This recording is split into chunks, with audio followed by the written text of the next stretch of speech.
La toxoplasmose. Qu'est-ce que la toxoplasmose? Et deux questions reviennent à chaque fois. Comment on contracte la toxoplasmose et quelles sont les mesures à prodiguer pour éviter la maladie? Je suis le docteur Tricky, professeur en parasitologie vétérinaire. Alors, il faut savoir que la toxoplasmose est une maladie parasitaire. C'est une zoonose, c'est-à-dire c'est une maladie qui est commune à l'homme et aux animaux. Et elle est due à un parasite invisible qu'on appelle Toxoplasma gondii. Pourquoi gondii? C'est un petit rongeur qui a montré une épidémie en 1908 grâce à l'équipe de Charles Nicholl. Ils ont pu mettre en évidence pour la première fois le parasite chez ce petit rongeur de laboratoire. Alors c'est une maladie qui est grave chez la femme enceinte et qui est très grave chez les immunodéprimés comme les sidéens ou ceux qui reçoivent une corticothérapie. Selon l'Organisation mondiale de la santé, c'est la troisième cause infectieuse de mortalité d'origine alimentaire après la salmonellose et la listériose.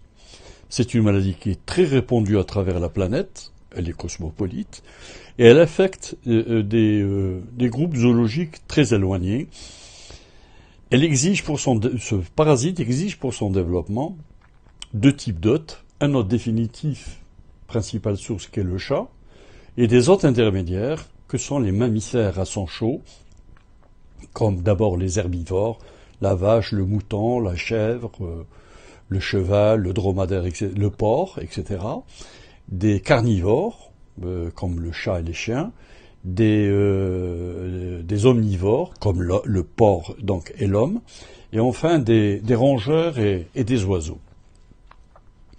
Alors comment contractons la toxoplasmose? Il y a 4 possibilités. La première possibilité, c'est lorsque un chat infecté élimine dans ses matières fécales des œufs, qu'on appelle ookystes, qui vont contaminer d'abord la litière.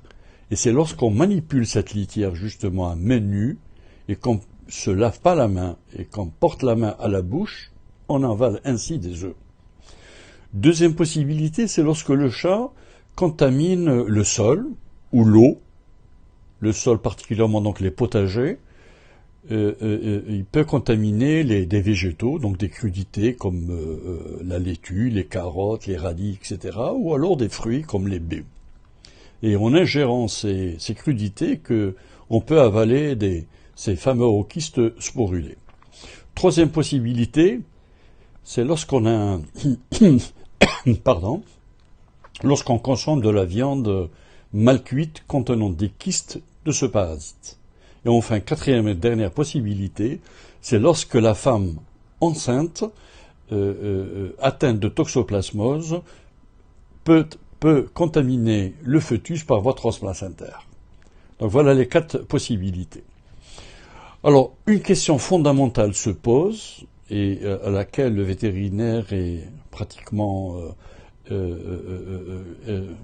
appelé à chaque fois, c'est lorsque la femme est enceinte, automatiquement on veut se débarrasser de son chat parce qu'il y a une croyance qui dit que un chat toxoplasmique est un chat dangereux pour la femme enceinte.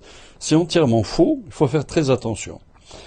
Lorsque c'est un chat d'appartement qui n'est pas chasseur et qui se nourrit exclusivement d'aliments industriels, type croquettes ou conserves, il est impossible de trouver des toxoplasmes.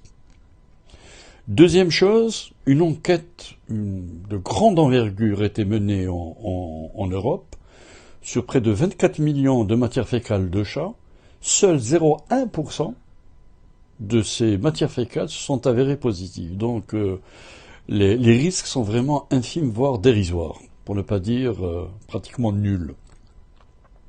Et enfin, troisième élément qu'il faut savoir, c'est lorsque ces œufs sont éliminés, ils ne peuvent devenir infectants que dans le milieu extérieur, c'est-à-dire sur la litière, mais jamais sur le pelage de l'animal. C'est-à-dire combien même on caresse ce chat, on ne pourra jamais contracter la maladie.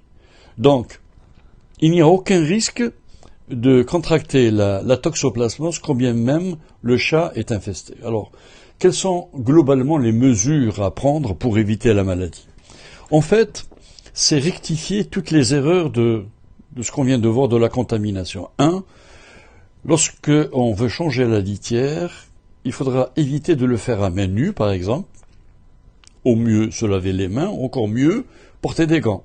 2, bien cuire sa viande. Parce que la chaleur, à 56 degrés, détruit les kystes. Donc, 3, très bien laver les végétaux.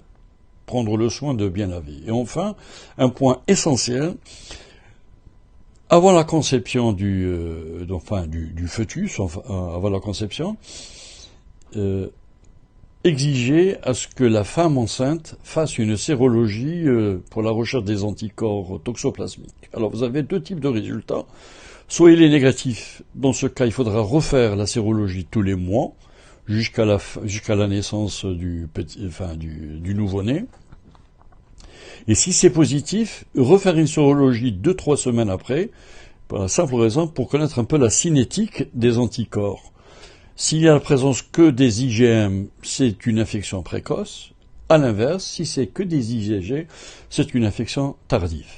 Donc, nous avons tout l'arsenal pour prendre en charge cette maladie. Il faut savoir qu'il n'existe pas de vaccin. Et enfin, pour tout éventuel commentaire ou question, je vous convie à les poser sur ce site. Je vous remercie.